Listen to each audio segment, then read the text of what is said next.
Karnataka news beet follow ಮಾಡಿ, subscribe ಮಾಡಿ. ಇವತ್ತಿನ ಈ ಒಂದು ಬಿಡದಿಯ ಟೌನ್ಶಿಪ್ ವಿಷಯದಲ್ಲಿ ಇಲ್ಲಿ ಯಾರ್ದ ಹಿತಾಸಕ್ತಿ ಅನ್ನೋದಕ್ಕಿಂತ ಹೆಚ್ಚಾಗಿ ನಾಡಿನ ಹಿತಾಸಕ್ತಿ ಅನ್ನೋದಕ್ಕಿಂತ ಹೆಚ್ಚಾಗಿ ಇದರಲ್ಲಿ ಇರ್ತಕ್ಕಂಥ ಕೆಲವು ತೀರ್ಮಾನಗಳೇನಿದೆ, ಲ್ಯಾಂಡ್ ಗ್ರ್ಯಾಬರ್ಸ್ಗೆ ಮತ್ತು ರಿಯಲ್ ಎಸ್ಟೇಟ್ ಬಿಸ್ನೆಸ್ ಮಾಡ್ತಕ್ಕಂಥ ವ್ಯಕ್ತಿಗಳಿಗೆ ಮಾಡ್ತಾ ಇರ್ತಕ್ಕಂಥ ಕಾರ್ಯಕ್ರಮ. ಅವರು ಕ್ಯಾಬಿನೆಟ್ ನೋಟ್ ಇಟ್ಟಿರ್ತಕ್ಕಂಥದ್ದನ್ನೇ ನಾನು ಬಹುಶಃ 17ನೇ ತಾರೀಕು ನಿಮಗೆ ಸುದೀರ್ಘವಾಗಿ ಎಲ್ಲ ವಿಷಯಗಳನ್ನ ಪ್ರಸ್ತಾಪ ಮಾಡ್ತೀನಿ. ಇಲ್ಲಿ ಬೆಂಗಳೂರು ನಗರದ ಅಭಿವೃದ್ಧಿ ಇವತ್ತು ಯಾವ ಪರಿಸ್ಥಿತಿ ಇದೆ ನೀವೇ ನೋಡ್ತಾ ಇದ್ದೀರಿ. ಬೆಂಗಳೂರಿನ ಅಭಿವೃದ್ಧಿಗೆ ಕಳೆದ 3 ವರ್ಷದಲ್ಲಿ ಈ ಸರ್ಕಾರ ಯಾವುದೇ ರೀತಿಯ ಒಂದು ಸ್ಪಷ್ಟವಾದಂಥ ದಿಕ್ಕಿನಲ್ಲಿ ಬೆಂಗಳೂರಿನ ಸಮಸ್ಯೆಗಳನ್ನು ಪರಿಹರಿಸ್ತಕ್ಕಂಥ ನಿಟ್ಟಿನಲ್ಲಿ ಇವತ್ತು ಕಾರ್ಯಕ್ರಮ ಇಲ್ಲಿ ಏನೂ ನೋಡಲಿಲ್ಲ. ಇವಾಗ ಬೆಂಗಳೂರಿನ ಒತ್ತಡವನ್ನು ಸರಿಪಡಿಸಬೇಕು ಅಂತ ಹೇಳಿ ಬಿಡದಿ ಹತ್ರ ಮಾಡ್ತಾಯಿದ್ದೀವಿ ಅಂತ ಮುಖ್ಯಮಂತ್ರಿಗಳು ಹೇಳ್ತಾರೆ. ಅದರ ಜೊತೆಗೆ ಕುಮಾರಸ್ವಾಮಿಯವರ ಕೂಸೆ ಇದು. ಆದರೆ ಇದು ನನ್ನ ಒಂದು ಈಗ ಅದನ್ನು ಕೈಗೆತ್ಕೊಂಡು ಮುಂದುವರಿಸಿದ್ದೇವೆ ಅಂತಕ್ಕಂಥದ್ದೇನು ಹೇಳ್ತಾರೆ. 2006ರಲ್ಲಿ 2026ರಲ್ಲಿ ಈ 20 ವರ್ಷದಲ್ಲಿ ಏನೇನು ಡೆವಲಪ್ಮೆಂಟ್ ಆಗಿದೆ ಇದೆಲ್ಲ ಯೋಚನೆ ಮಾಡಬೇಕಲ್ವೇ. ಅದರ ಜೊತೆಗೆ ಮುಖ್ಯಮಂತ್ರಿಗಳು ಹೇಳ್ತಾರೆ ನಾನು ಮಾಡೇ ಸಿದ್ಧ ಅಂತ ಹೇಳ್ತಾರೆ. ಈಗ ಅಲ್ಲಿ ರೈತರ ಪರಿಸ್ಥಿತಿ ಏನಿದೆ, ನಾವು ಯಾವುದೇ ಒಂದು ಯೋಜನೆ ಮಾಡಬೇಕಾದ್ರೆ ರೈತರ ಬದುಕನ್ನು ನೋಡಬೇಕು, ರಾಜ್ಯದ ಅಭಿವೃದ್ಧಿಯನ್ನು ನೋಡಬೇಕು. ಇವತ್ತು ನಾವು ರಾಜ್ಯದ ಅಭಿವೃದ್ಧಿಗೆ ಹಲವಾರು ಸರ್ಕಾರಗಳು ಭೂಸ್ವಾಧೀನ ಪ್ರಕ್ರಿಯೆ ಮಾಡಿರ್ತಕ್ಕಂಥದ್ದು ನೋಡಿದ್ದೇವೆ. ಬೆಂಗಳೂರು ನಗರ ಸುತ್ತಮುತ್ತ ಈಗ ಅರ್ಕಾವತಿ ಬಡಾವಣೆ ಅಂತ ಮಾಡಿದ್ರು ಒಂದು ಸರ್ಕಾರ. ಅರ್ಕಾವತಿ ಬಡಾವಣೆಗೆ 3000 ಎಕರೆ ಭೂಮಿನ ಏನು ಭೂಸ್ವಾಧೀನ ಮಾಡ್ಕೋತಾರೆ. ಅಂತಿಮ ಅಧಿಸೂಚನೆ ಹೊರಡಿಸೋದಕ್ಕಿಂತ ಮುಂಚೆ 1000 ಎಕರೆ ಕಡಿಮೆ ಮಾಡ್ತಾರೆ, ಡಿನೋಟಿಫೈ ಮಾಡ್ತಾರೆ. ನಂತರ ಬಂದಂಥ ಸರ್ಕಾರಗಳು ಅಲ್ಲೇನು ಅರ್ಜಿ ಹಾಕೊಂಡ್ರು ಮನೆ ಬೇಕು ಅಂತ ಹೇಳಿ, ಅವ್ರಿಗೆ ಕೊಡೋದಕ್ಕಿಂತ ಹೆಚ್ಚಾಗಿ ಮಧ್ಯವರ್ತಿಗಳಿಗೆ ಯಾವ ಲ್ಯಾಂಡ್ ಡೆವಲಪರ್ಗಳು GPA ಮಾಡ್ಕೊಂಡ್ರು ಅವರುಗಳಿಗೆ ಎಲ್ಲ ರೀತಿಯಲ್ಲಿ ಅರ್ಕಾವತಿ ಬಡಾವಣೆಯ ಭೂಮಿಗಳನ್ನು NOC ಕೊಟ್ಟು ಡಿನೋಟಿಫಿಕೇಷನ್ ಮಾಡಿ ಏನೇನು ನಡೀತು ಇದೆಲ್ಲ ನಮ್ಮ ಕಣ್ಣು ಮುಂದೆ ಇದೆ. 480 ಎಕರೆ ಕೆಂಪಣ್ಣ ಆಯೋಗ ರಚನೆ ಮಾಡಿದ್ರು, ತಗೊಂಡೋಗಿ ಅದನ್ನು ಕೂಡಿಸೋದ್ರಲ್ಲಿ ಇಟ್ಕೊಂಡಿದ್ದಾರೆ. ಇವತ್ತು ಇಲ್ಲಿ ಏನು ಮಾಡಲಿಕ್ಕೆ ಹೊರಟಿರ್ತಕ್ಕಂಥದ್ದಕ್ಕೆ ಏನು ನೋಡಿದೆ ನೆನ್ನೆ ಮಾಧ್ಯಮದ ಸ್ನೇಹಿತರ ಮುಂದೆ ನರೇಂದ್ರ ಮೋದಿಯವರೇ ಮೆಚ್ಚುಗೆ ವ್ಯಕ್ತಪಡಿಸಿದ್ದಾರೆ. ಟೌನ್ಶಿಪ್ ಮಾಡೋದಕ್ಕೆ ತುಂಬ ಚೆನ್ನಾಗಿ ಮಾಡ್ತಾಯಿದೆಯಾ ಮಾಡು ಅಂತ ಹೇಳಿದ್ದಾರೆ ಅಂತಕ್ಕಂಥ ಪದ ಏನು ಬಳಸಿದ್ದಾರೆ.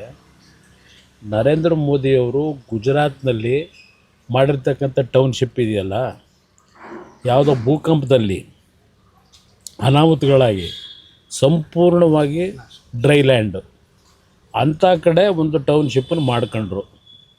ಅದು ಮಾಡ್ಕೊಂಡು ಅದರ ಜೊತೆಗೆ ಅವರು ಹೆಚ್ಚಿನ ಆಸಕ್ತಿ ವಹಿಸಿ ಕೇಂದ್ರದ ಪ್ರಧಾನಮಂತ್ರಿಗಳಾದ ಮೇಲೂ ಆ ಒಂದು ಟೌನ್ಶಿಪ್ಗಳಿಗೆ ಎಲ್ಲರೂ ಬರ್ತಕ್ಕಂಥ ರೀತಿಯಲ್ಲಿ ಅವ್ರದ್ದೇ ಆದಂಥ ಕಾರ್ಯಕ್ರಮ ಹಾಕಿ ಅಲ್ಲಿ ಡೆವಲಪ್ಮೆಂಟ್ ನಡೀತಾ ಇದೆ. ಒಂದು ಡೊಲೇರ ಅಂತ ಹೇಳಿ ಒಂದು ಭಾಗದಲ್ಲಿ ಅದರಲ್ಲಿ ಏನು ಬೆಳೀಲಿಕ್ಕೆ ಸಾಧ್ಯ ಇಲ್ಲದೆ ಈಗ ಅಂಥ ಭಾಗದಲ್ಲಿ ಟೌನ್ಶಿಪ್ ಮಾಡಿದ್ದಾರೆ, ಗಿಫ್ಟ್ ಸಿಟಿ ಮಾಡಿದ್ದಾರೆ, ಎಲ್ಲ ಇದೆ, ಒಪ್ಕೋತೀನಿ. ಇಲ್ಲಿ ಲಕ್ಷಾಂತರ ತೆಂಗಿನ ಮರ, ಅಡಿಕೆ ಗಿಡ, ಬಾಳೆ ಗಿಡ ಈ ರೀತಿಯ ಬೆಳೆ ಬೆಳೀತಾ ಇರ್ತಕ್ಕಂಥದ್ದು. ಅದರ ಜೊತೆಗೆ ಹೈನುಗಾರಿಕೆ ಇವತ್ತು 6 ಲಕ್ಷಕ್ಕೂ ಹೆಚ್ಚಿನ ಲೀಟ್ರ್ ಹಾಲು ಉತ್ಪಾದನೆ ಮಾಡ್ತಾ ಇರತಕ್ಕಂಥ ಭಾಗದಲ್ಲಿ ಈಗ ನಾನು ಟೌನ್ಶಿಪ್ ಮಾಡ್ತೀನಿ ಅಂದರೆ ಯಾರಾದರೂ ಅದನ್ನು ಮೆಚ್ಕೋತಾರ? ಇಲ್ಲ ಪ್ರಧಾನಮಂತ್ರಿಗಳಿಗೆ ಅದ್ರ ಬಗ್ಗೆ ಡೀಟೇಲ್ ಕೊಟ್ಟಿದ್ರೆ ಅವ್ರು ಮೆಚ್ಕೋತಿದ್ರ?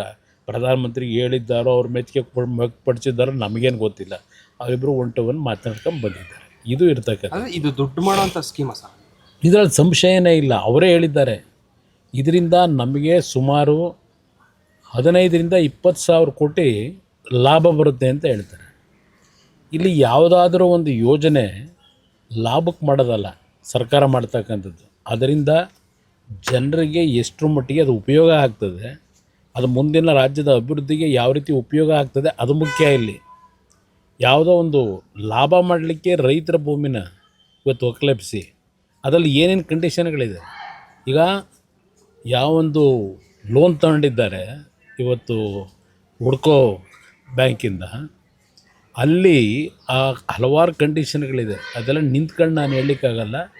ನಾಳಿದ್ದು ಬಹುಶಃ ನಿಮ್ಮ ಜೊತೆಯಲ್ಲಿ ಸುದೀರ್ಘವಾಗಿ ಮಾತಾಡ್ತೀನಿ. ಅವರು ಇವತ್ತು ಸರ್ಕಾರ ಇಟ್ಕೊಂಡಿದ್ದಾರೆ, ಮುಖ್ಯಮಂತ್ರಿ ಇದ್ದಾರೆ, ಏನು ಬೇಕಾದರೂ ಮಾಡ್ತೀನಿ ಅಂತಕ್ಕಂಥ ಅವರ ಉದ್ದಟತನ ಏನಿದೆ, ಇದಕ್ಕೆ ನಂದೇನು ತಕರಾರಿಲ್ಲ. ಅವ್ರ ಪಾಡಿಗೆ ಅವ್ರು ಮಾಡಲಿ. ನಾವು ಈ ದೇಶದ ಕಾನೂನು ವ್ಯವಸ್ಥೆ ಒಳಗೆ ನಾವು ರೈತರ ಪರವಾಗಿ ಕೊನೆ ಹಂತದಲ್ಲಿ ಹೋರಾಟ ಏನು ಮಾಡಬೇಕು ಮಾಡೋಣಂತೆ. ಯಾಕೆಂದರೆ ಒಂದು ಉದಾಹರಣೆ ಕೊಡ್ತೀನಿ. ದೇವೇಗೌಡರು 1994ರಲ್ಲಿ ಮುಖ್ಯಮಂತ್ರಿ ಇದ್ದಾಗ ನೈಸ್ ಯೋಜನೆ, ನೈಸ್ ಕಾರ್ಯಕ್ರಮ ಅಲ್ಲ ಅದು, ಅಲ್ಲಾರೋ ಅಮೇರಿಕಾದ ಒಬ್ಬರು ಗವರ್ನರ್ ಬಂದಂಥದ್ದು, ಅವರ ಜೊತೆಯಲ್ಲಿ ಒಡಂಬಡಿಕೆ ಆಗಿದ್ದು.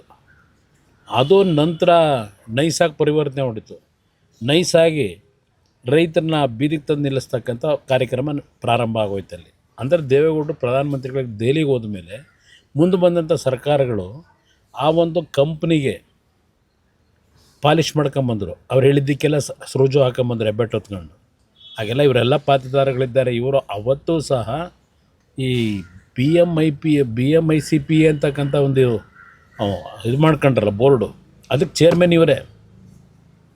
ಈಗ ಗ್ರೇಟರ್ ಬೆಂಗಳೂರಿಗೂ ಇವರೇ ಹಿಂದ್ಗಡೆ ನಿಂತಿದ್ದಾರೆ. ಈಗ ಆ BICP ಇದೆಯಲ್ಲ, 1 ಲಕ್ಷಕ್ಕೂ ಹೆಚ್ಚಿನ ಎಕರೆ ಅವತ್ತು ಅಕ್ವೈರ್ ಮಾಡಿ ಅದರ ಚೇರ್ಮನ್ ಆಗಿ ಇದು ಎಲ್ಲಿಗೆ ಬಂತು ಇವತ್ತದು?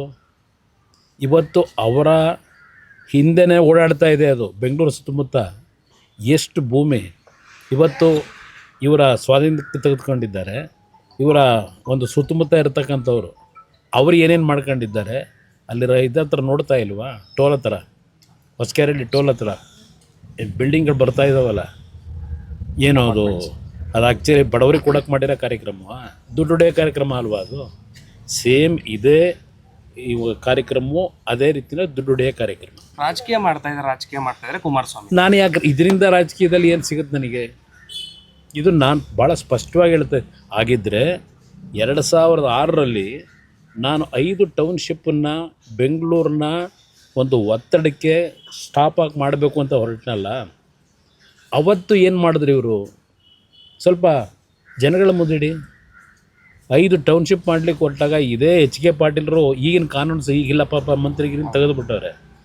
ಅವರ ಅಧ್ಯಕ್ಷತೆಯಲ್ಲಿ ಒಂದು ಕಮಿಟಿ ಮಾಡಿ 5 ಭಾಗದಲ್ಲಿ ಕುಮಾರಸ್ವಾಮಿಯವರು ಮಾಡಲಿಕ್ಕೆ ಹೊರಟಿರೋದು ದುಡ್ಡು ಹೊಡೆಯೋ ಕಾರ್ಯಕ್ರಮ, ರೈತರನ್ನ ಒಕ್ಕಲೆಬ್ಸೋ ಕಾರ್ಯಕ್ರಮ ಅಂತೇಳಿ ಮಾಡಿದ್ರಲ್ಲ, ಅದು ರಾಜಕೀಯ ಅಲ್ವಾ? ಅದು ನಾನು ಏನೊಂದು ದೊಡ್ಡ ಇದನ್ನೇ ಬಿಟ್ರಲ್ಲ ಪಬ್ಲಿಸಿಟಿ, ಅದು ಯಾತಕ್ಕೆ ಮಾಡಿದ್ರು? ಅವತ್ತು ನಾನು ಮಾಡ್ಲಿಕ್ಕೆ ಹೋದಾಗ ಯಾಕೆ ವಿರೋಧ ಮಾಡಿದ್ರಿ? ಈ ತಾರ್ಕಿಕ ಅಂತ್ಯ ಹೇಗೆ ಸರ್? ಈಗ ನಾವು ಕೋರ್ಟ್ನಲ್ಲಿ ಜನಗಳ ಪರವಾಗಿ ಏನು ನ್ಯಾಯಾಲಯ ಏನಿದೆ, ಇದರ ಹಿನ್ನೆಲೆ ಏನಿದೆ, ಇದರಿಂದ ಆಗ್ತಕ್ಕಂಥ ಸಾಧಕ ಬಾಧಕಗಳೇನು, ಇದೆಲ್ಲವನ್ನು ಕೋರ್ಟ್ ಮುಂದೆ ಇಟ್ಟು ಕಾನೂನಿನ ವ್ಯಾಪ್ತಿನಲ್ಲಿ ಏನು ಅವ್ರಿಗೆ ನ್ಯಾಯ ಕೊಡಿಸ್ಲಿಕ್ಕೆ ಪ್ರಯತ್ನ ಪಡ್ತೀವಿ. ತಾವೇ ಹಂಗಿದ್ರೆ ತಾರ್ಕಿಕ ಅಂತ್ಯ ಕೋರ್ಟ್ ಮುಂದೆ ಹೋಗ್ಬೇಕು, ಬೇರೆ ಏನಿಲ್ಲ. ಇಲ್ಲಿ ರಾಜಕೀಯ ಮಾಡೋದೇನಿಲ್ಲ. ಆ ರೈತರು ಏನು ಕಳೆದ 450-500 ದಿವಸದ ಹೋರಾಟ ಮಾಡ್ತಾ ಇದ್ದಾರೆ, ಅವರ ಪರವಾಗಿ ನಿಲ್ಲಬೇಕಾದಂಥದ್ದು ಜನಪ್ರತಿನಿಧಿಗಳು ನಮ್ಮ ಕರ್ತವ್ಯ ಇದೆ. ಆ ಕೆಲಸ ಮಾಡ್ತೀವಿ. ಕರ್ನಾಟಕ ನ್ಯೂಸ್ ಬೀಟ್ ಫಾಲೋ ಮಾಡಿ, ಸಬ್ಸ್ಕ್ರೈಬ್ ಮಾಡಿ.